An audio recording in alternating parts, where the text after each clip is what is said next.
there, my name is Robin, and welcome to English Grammar Now. Today, we're going to talk about no, every, and all.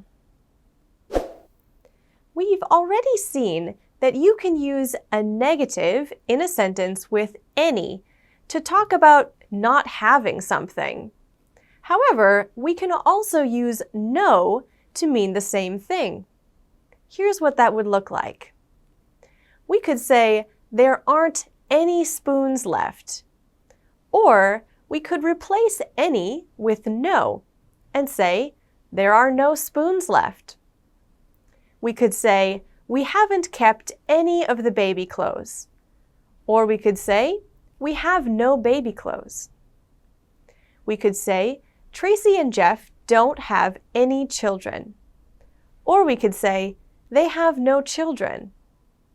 The meaning of these two sentences is the same. It's just two different ways to express it.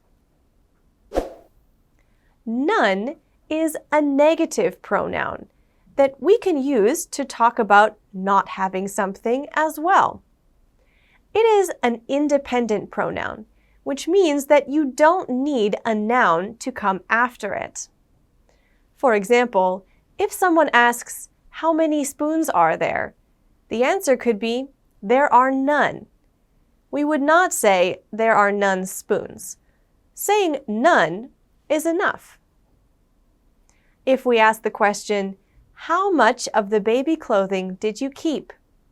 The answer might be, none of it. In this case, none of it is referring to the group of baby clothes, and we've kept not even one part. We could also say, none of the watches work. So in the group of watches, none of them works. None means zero people or things, but we can also say no one. As two separate words, this is only used to talk about people. For example, who did you see this morning? The answer, no one. Or, no one knows the answer. No one, as two separate words, is only for talking about people. Because no, none, and no one are all negative, it means that in a sentence where we're using these words, there is no negative on the verb. For example, we would say, no one arrived before 9 a.m. We would not put a negative ending on the verb. So we would not say, no one didn't arrive before 9 a.m. In the same way, we would say, none of the sandwiches have cheese. Or, no calls have come in while you were out.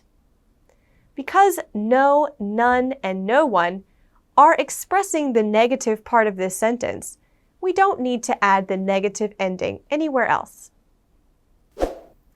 Just like we did with some and any, we can add an ending onto no.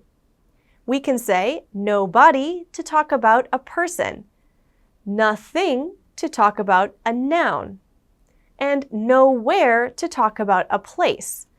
But remember, these are all negative things. We're talking about something that doesn't exist. For example, we could say, nobody knows the answer. This would have a very similar meaning to no one knows the answer. We could say, nothing was in the box. Or we could say, the book was nowhere to be found. We can also add time after the word no, but it stays as two separate words. We have no time to cook today. Here's some for you to practice with.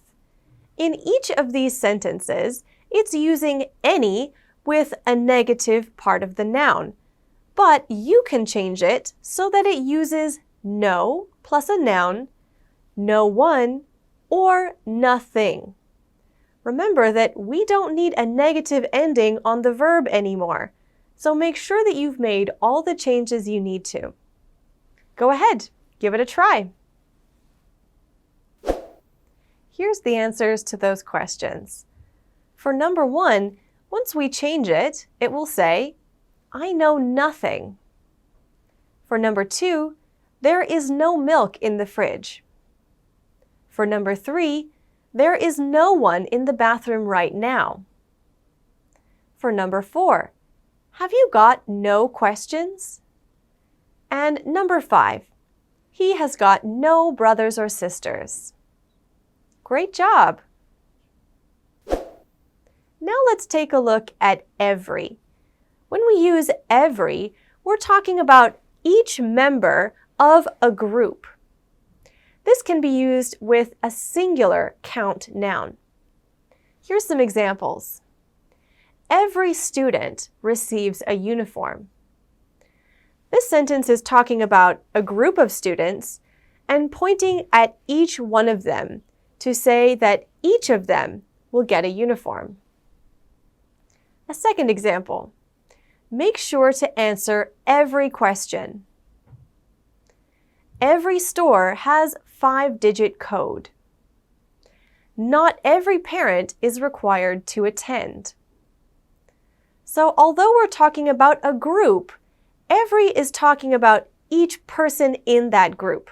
So remember that it is followed by a singular count noun. If we add one on the end of every, we have two choices. If we put it together as one word and say everyone, it means every person.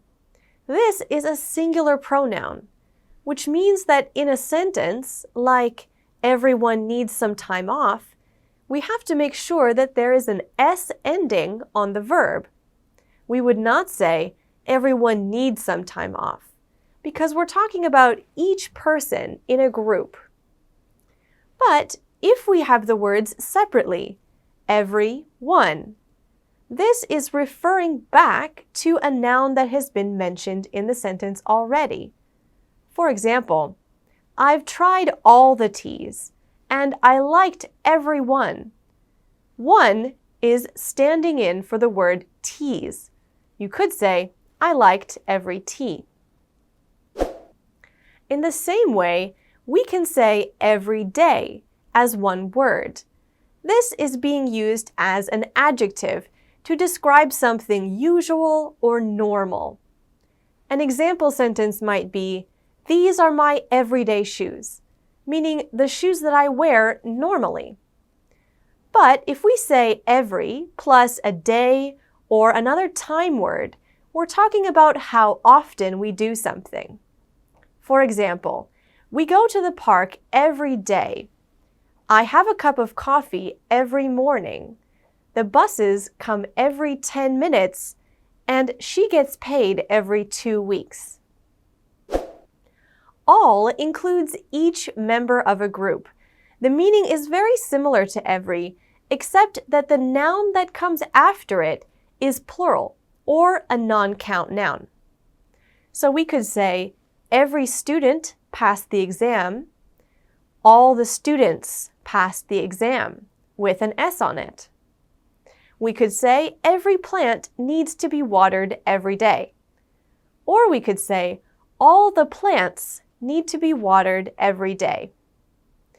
Without the, all is a generalization of all the things in the world. We could make a sentence like this. All children love stories. If we add of and pronouns or another description, it shows what group we are talking about. We could say, all of you are tall. We're talking about a group of people and describing all of them by saying they are all tall. Please take all of this garbage out. Or another example, I sold all of my old books. All plus a time word means the whole time. They've been awake all night. Or Sarah's been here all day. Now you try. In each of these blanks, choose the word every, all, or all of. Go ahead. Here's the answers to those questions. Number 1. She wins every game we play. Number 2. Did you sell all of your comics? Number 3. He's been driving all evening to get home. You could also put every in this sentence. Number 4. Every time I check, there's another movie remake. Number 5.